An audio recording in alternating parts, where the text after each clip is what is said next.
Bonjour à tous, bonjour les amis, j'espère que vous allez bien.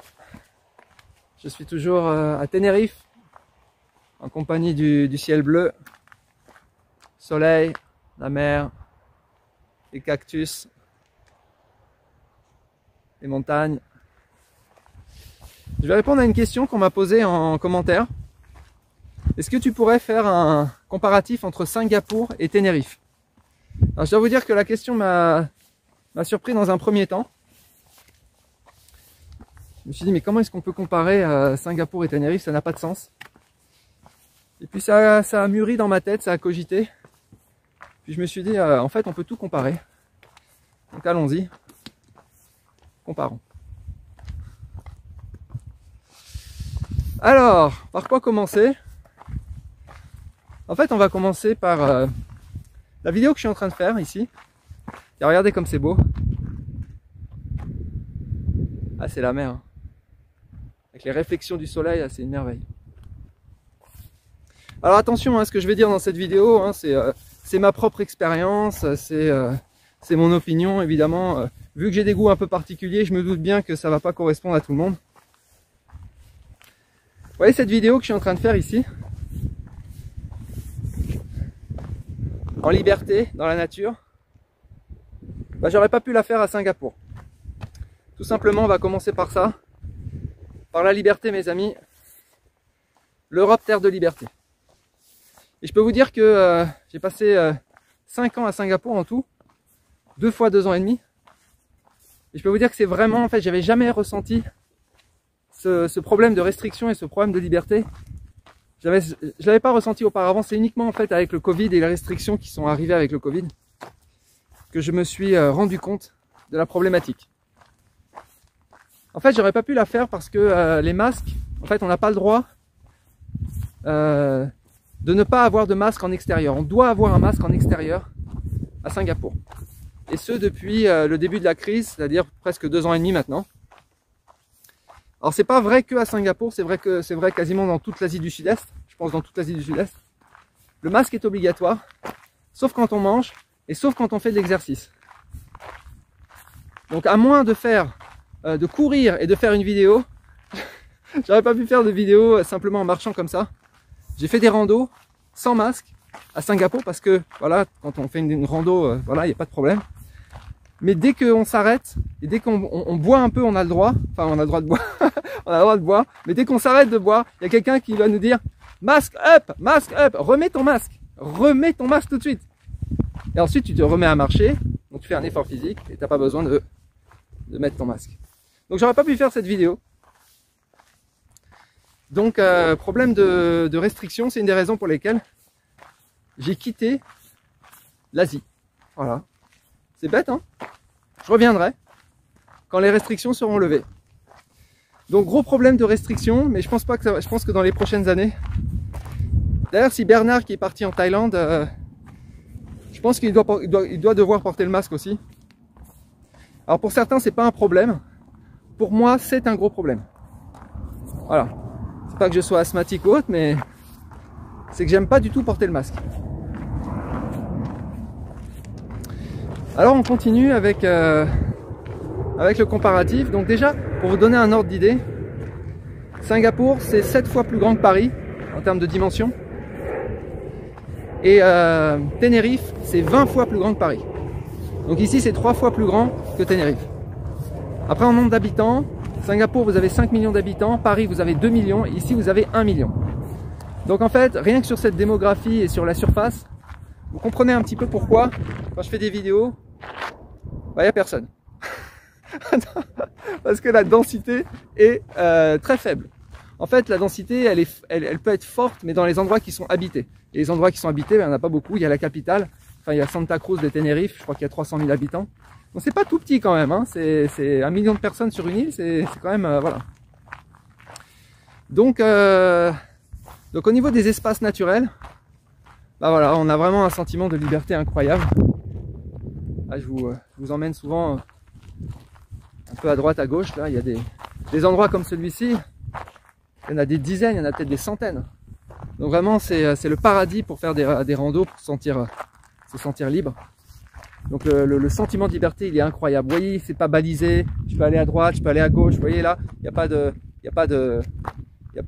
chemin. Je peux quand même y aller. En plus, comme c'est des terres volcaniques, donc c'est vraiment, c'est pas comme si j'étais dans la forêt tropicale. Vous voyez là, je m'avance. Il n'y a pas de chemin. Je peux aller jusqu'à la mer.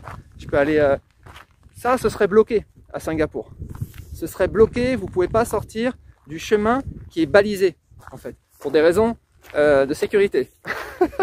Non, c'est vrai, tout est une question de sécurité. Ils ont raison, il peut y avoir un serpent, il peut y avoir quelque chose. C'est vrai, tout ça c'est vrai. Ça sauve des vies, je suis sûr que ça sauve des vies. Et vraiment, ce sentiment de liberté, vous l'avez ici, il est vraiment puissant. Ce qui fait que, bon bah voilà, vous avez une bonne inspiration pour ceux qui font des travaux créatifs, des artistes, etc. Vraiment, vous allez adorer. Singapour, vous allez avoir du mal parce que bon, la forte densité de personnes, densité de population, ça va être, vous allez vous sentir un petit peu étriqué. Voilà. Et vous allez faire des randos. Moi, j'allais tout le temps aux mêmes endroits, hein. Des endroits que j'adore d'ailleurs. Par exemple, la côte est de Singapour. J'y suis allé, je sais pas, 200 fois peut-être. Je connais les moindres mètres carrés de cette île. Donc voilà, c'est un peu petit, c'est un petit peu, vous allez vous sentir un petit peu, pas oppressé, mais un petit peu étriqué. Donc voilà, et puis vous allez rapidement faire toutes les randos, tous les parcs. Voilà. Après, au niveau du climat, parlons du climat, parce que moi c'est un point qui est hyper important pour moi. Ouais, quand je suis revenu de Singapour, je suis allé directement à Tenerife, ce qui est assez rare en fait. Je connais pas beaucoup de gens qui ont vraiment fait ils ont pris l'avion, ont fait Singapour-Tenerife sans passer par, sans s'arrêter par Paris. Non mais je veux dire, voilà, je suis pas rentré dans une capitale en Europe. L'hiver pour moi c'est impossible. Alors ça c'est un point très très important pour moi. Donc moi, si vous voulez, j'ai une température de... Je commence à fonctionner à partir de 25 degrés.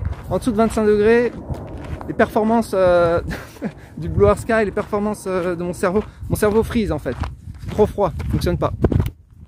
Ma température optimale de fonctionnement, c'est 32. C'est pour ça qu'ici, j'ai un peu froid. Alors, je vais revenir là-dessus. Donc là-bas, en fait, en Asie du Sud-Est, il y a vraiment c'est tropical. Donc c'est vraiment 30 degrés en continu toute l'année. Pas de saison, quasiment pas. Très humide, très humide. Pleut beaucoup et taux d'ensoleillement moyen. Mais il fait très chaud, tout le temps. La nuit, le jour, tout le temps. Voilà. Alors ici dans le sud de Tenerife, je précise le sud parce qu'il y a plein de microclimats en fait ici. Donc ici on est dans le sud de Tenerife et comme vous voyez en fait c'est aride. Il y en a qui me disent mais il n'y a pas d'arbres, il n'y a rien. Il n'y a rien. non, attention, c'est pas le désert, hein. Il y a des cactus, il y a plein de choses. D'ailleurs, allez sur ma chaîne d'aventure, ma chaîne de rando, je mettrai le lien en description, où je publie plus de vidéos sur justement mes randos. Donc c'est tropical, donc il y a une nature incroyable en fait en Asie du Sud-Est. Ici la nature, faut la chercher, c'est des cactus. Moi j'aime bien, hein. Alors ce qu'il y a de bien ici en fait, c'est que le taux d'ensoleillement il est maximal, c'est le plus élevé au monde, donc il fait beau tous les jours, vous n'avez pas de questions, il n'y a pas de questions à se poser.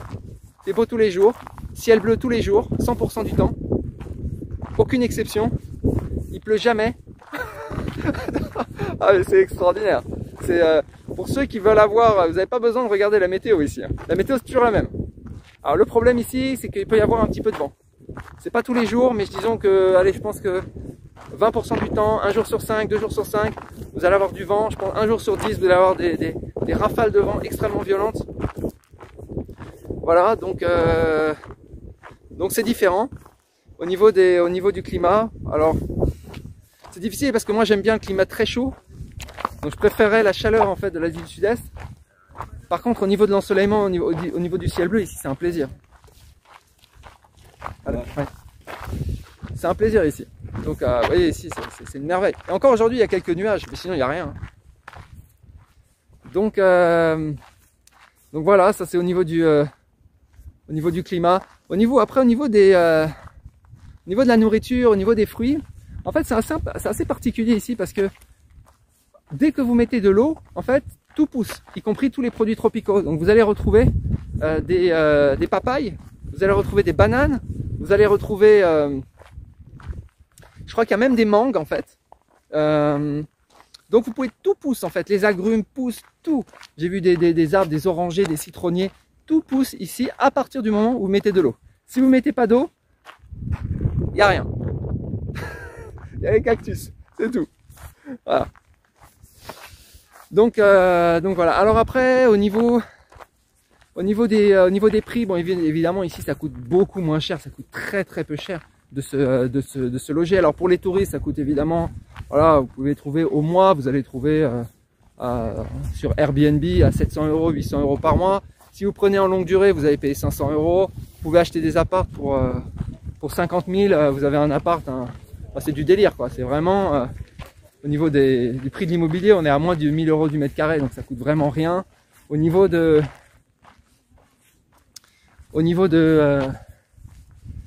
la nourriture, c'est pas cher non plus, c'est vraiment, voilà, c'est l'Espagne. Par contre, il n'y a pas beaucoup de choix, très différent de Singapour, hein. Vous n'allez pas pouvoir non plus aller dans des hawker centers, des food centers, vous n'allez pas avoir ce genre d'endroit où manger pour pas cher.